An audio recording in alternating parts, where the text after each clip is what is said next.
तर एसटी दरवाढीच्या विरोधात ठाकरेंच्या शिवसेनेच्या वतीने आक्रमकपणे आंदोलन केले जात आहे। तिकडे पुणे आणि कोल्हापूरमध्ये देखील ठाकरेंच्या शिवसेनेने आक्रमकपणे आंदोलन केलं।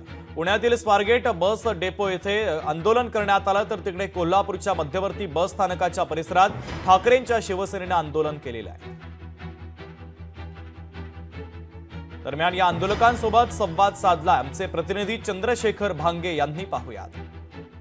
एसटीच्या तिकिटाच्या दरवाढीच्या निषेधात उद्धव बाळासाहेब ठाकरे आंदोलन करत आहेत। माजी महापौर आहेत, त्या सुद्धा आंदोलनात सहभागी झाल्या। काय सांगाल, सगळं आंदोलन सुरू आहे? खरं तर हे आंदोलन करण्याची गरजच आहे, कारण सर्वसामान्य एसटीने प्रवास करणारे लोक सर्वसामान्य लोकांना परवडणारी सेवा असते आणि तिचं जर असं दरवाढ ती पण 15% आणि परिवहन मंत्रींना माहिती नाही असं कळतंय, ही किती शोकांतिका आहे। म्हणजे हे सरकार करतंय काय? सरकार झोपलेलं आहे का? सर्वसामान्यांच्या लोकांच्या बाजूने नाहीये का?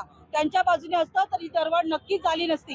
परत त्यांनी पुढे असंही सांगितलंय की येणाऱ्या कालावधीमध्ये टॅक्सी आणि त्याचप्रमाणे रिक्षाची सुद्धा दरवाढ होणार आहेत। मग सर्वसामान्य माणसांनी जायचं का? ही सगळी व्यवस्था जर ट्रॅफिकची वगैरे असते ती सगळी नियोजनबद्ध झालं गरजेचं आहे, ते होत नाहीये। म्हणून उद्धव साहेबांनी सांगितलंय की चक्का जाम करा, लोकांच्या बाजूने आम्ही कौल मागत आहोत।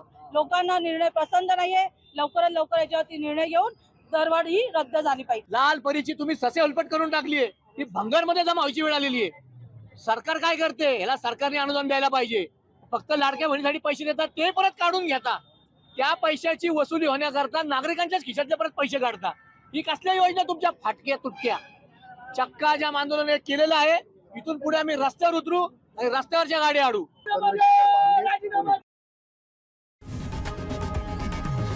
लोकशाही मराठी ऐका, पहा, जागरूक रहा।